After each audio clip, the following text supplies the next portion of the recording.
So we're starting with the Denver Nuggets today. A little quick recap of their offseason. They lost Vlatko Kansar. They lost DeAndre Jordan, Michael Porter Jr., Dario Saric, and Russell Westbrook. They added Cam Johnson, Tim Hardaway Jr., Bruce Brown, Jonas Valanciunas, and essentially adding Deron Holmes, who's coming back from an Achilles tear, a guy who was drafted in the first round last year, but got hurt in training camp, I believe, or either right before training camp, but he's going to be coming back this season. Then another guy they added this summer that I'm going to have my eye on is Kessler Edwards. He'll have to compete for a roster spot, but his per 36 numbers were pretty impressive last season. In addition to being a big physical perimeter athlete, he averaged 10 points and 7 rebounds per 36 minutes with a 2.5 to 1 assist to turnover ratio, shot 50% from the field, 41% from three, 92% from the line. So 50, 40, 90, a good playmaker relative to most role players in that type of slot. 2.3 stocks per 36 minutes. Another guy that I think has a decent chance to impress in Nuggets training camp. So no way to look at this as anything other than a massive influx of talent. I have issues with a guy like Jonas Valanciunas in a starting role, but he's unquestionably a substantial upgrade from DeAndre Jordan as a backup center. Cam Johnson is a better player than MPJ, but I also think he's a better fit than MPJ in this phase of the Nuggets contention window, which we'll dive deeper into here in a minute. It won't be hard for Deron Holmes to be better than Dario Saric was, and I think that the combination of Bruce Brown and Tim Hardaway Jr. is a big step up from Russell Westbrook coming off the bench. So this is quite simply the best roster that Nikola Jokic has had to work with in his entire NBA career. And it's a big part of why I'm so high on the Nuggets coming into this particular season. Let's start with the Cam Johnson fit. We've talked about this plenty over the summer, but I'll go over it quickly again here. I think Cam represents an upgrade over MPJ in two clear areas that I think will help the Nuggets on both ends of the floor. First is the fact that he's just a much better ball handler than Michael Porter Jr. The lack of reliable ball handling outside of guys like Jamal Murray and a little bit of Aaron Gordon was a big part of why Denver had to take high-risk options like Russell Westbrook or leaning a lot on a young Julian Strawther. Now, Michael Porter Jr. could scale up his offense a bit, as we've talked about over the years, especially versus lower-level competition, but mostly in handoffs, and again, that had some limitations as you went against the higher-level teams in the league. I think Cam Johnson is just a much better ball handler than Michael Porter Jr. He should be able to actually run action, both with Jokic and without Jokic on the floor. I also like this in the context of Tim Hardaway Jr., who should be able to come in and run many of those same dribble handoff actions that Michael Porter Jr. ran with Nikola Jokic. In short, the team has substantially more offensive firepower now. If you as a Nuggets fan are worried about the catch and shoot side of things, yes, Michael Porter Jr. was taller. I'd argue at like pure standstill shooting because of his height and the slight increase in percentage, he's a little better than Cam Johnson there, but it doesn't really manifest much in the percentages. Cam was 40% on catch and shoot threes last year. So was Michael Porter Jr. Cam was 44% on unguarded catch and shoot threes. Michael Porter Jr. was 45%. So not much of a statistical difference there, even though we can admit that Michael Porter Jr. is probably a little better just because of his size and that specific side of things. The second piece here is the defensive end of the floor. In last year's version of the team, Christian Braun was their primary point of attack defender.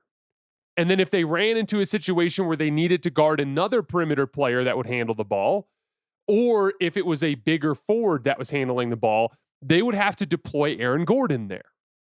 They had no choice because Michael Porter Jr. is not a good perimeter defender.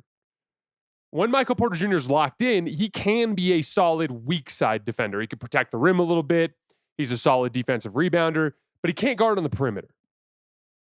I'm not saying that needing to deploy Aaron Gordon on the perimeter is the reason he got hurt, but at this phase in his career with the mileage that Aaron has on his body, I'd prefer to not ask him to do that as much. Certain matchups like LeBron James, Kawhi Leonard, some guys that might be too strong for Cam, sure. But I think Cam is a perfectly fine option to be your secondary point of attack defender behind Christian Braun.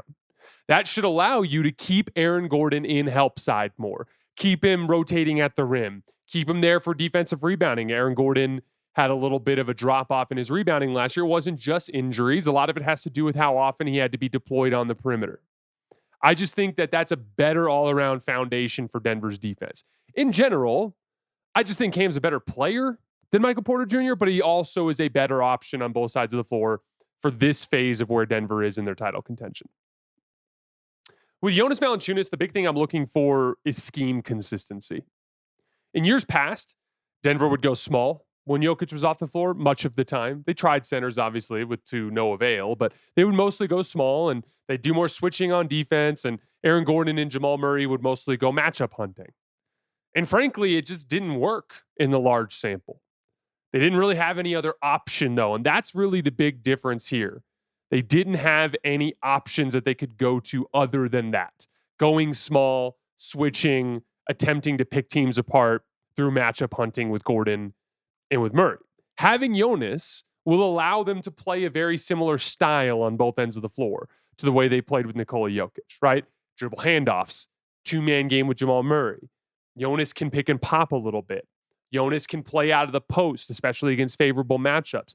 No, he can't do any of that stuff as well as Jokic can. That's not what I'm trying to say. But against inferior NBA talent that's coming off the bench for teams, he can be reasonably effective there, and it allows you to continue to run the same things that you're running. Even on defense, you can continue to run your higher drop coverage, perhaps with a guy like Deron Holmes operating on the back line behind Jonas when he has to come up to the level.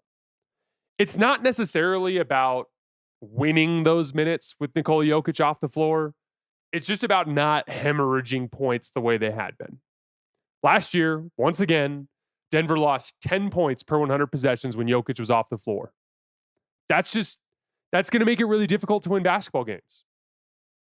In the playoffs, in 183 possessions with Jokic off, they lost by 31.1 points per 100 possessions. That is devastating to your chances. Despite this, they pushed OKC to 7 and might have won if Aaron Gordon didn't get hurt. To be clear, it's not just about Jonas either. I want to be clear here as you kind of look down the roster. To me, it's about everything. It's about having Bruce Brown. It's about having Tim Hardaway Jr. It's about having Jonas Valanciunas. It's about having options. I once had someone tell me, money doesn't give you happiness, but it gives you options. And I felt that personally last week when we were moving up here to Denver. We were doing our last phase of our move. It was a 3-phase move, and we got a trailer, and we were driving it up through Interstate 25, and we hit Albuquerque in rush hour traffic in the morning, and literally I blew a tire on my truck. And I was able to get a tow truck, and I was able to get a couple of tires and get back on the road. I remember when I was much younger, my wife and I were moving from Charlotte to Tucson, and we had all of our stuff loaded up in 2 cars, and we had our dogs with us, and it was a 28-hour drive.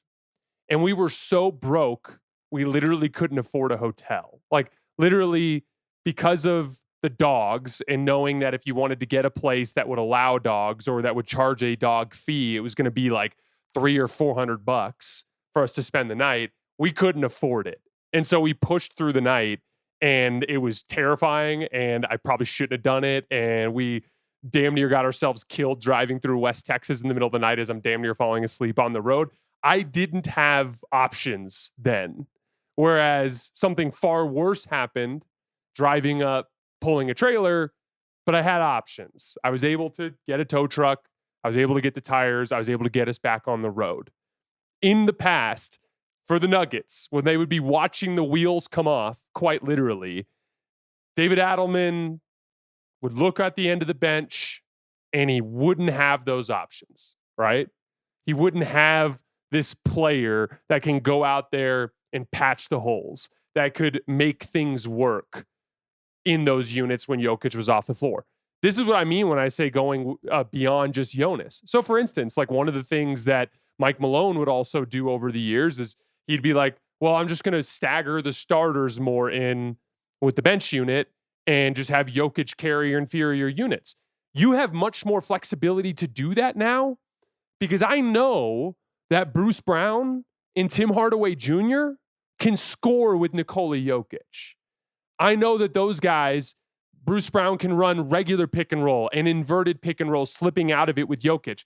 Tim Hardaway Jr. can run many of the same dribble handoff actions that Nikola Jokic ran with Michael Porter Jr.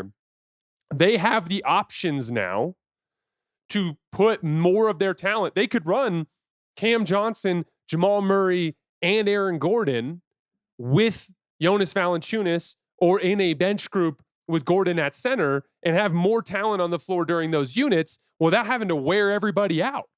In the past, they'd have to push minutes to do that. In general, this depth, it gives them options. It gives them the ability to commit more to the defensive end throughout the entirety of the regular season because of the ability to keep everybody's minutes down and ask people to do more game to game. They have so much more in the way of options. He's looking at his hand of cards, and he has like 3 or 4 different ways that he can try to attack the situation that did not used to be the case. And again, it's not about winning necessarily those minutes, but maybe losing the Jokic off minutes by 1 or 2 points per 100 possessions instead of by 10 to 15 points. That could massively improve their chances both night to night in the regular season and when they get to the playoffs. As for the defensive end of the floor, I thought last year was a good example of them straight up switching, like flipping the switch, right? It's a concept that's very dangerous. It's a concept that has burned veteran teams over the years, but it has worked a few times in NBA history, and it usually is teams that have won championships in the past. To be clear, the Nuggets did not lose because of their defense. They guarded Oklahoma City about as well as they possibly could have.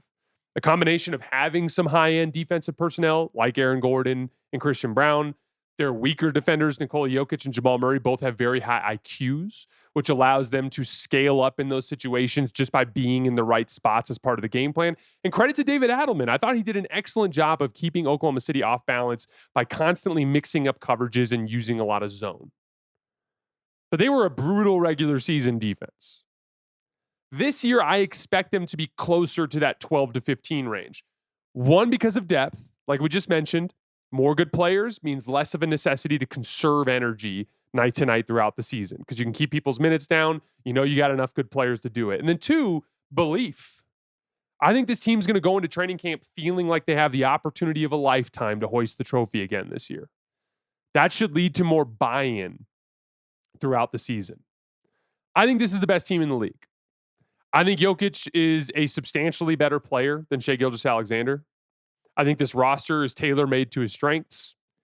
I think if they can stay healthy, if they can get anything close to the Jamal Murray they had in 2023, I think they're going to win the trophy. They have their vulnerabilities, especially against the second-tier teams in the West, like Minnesota has given issues because of their center rotation. The Lakers, because of Luka Doncic. Luka can cause some problems for their pick-and-roll defense. But I still think they're better than both of those teams. And I think they match up really well with Oklahoma City. So they're my pick to win the title this year. We'll get into the actual contender rankings the week after we finish our season previews.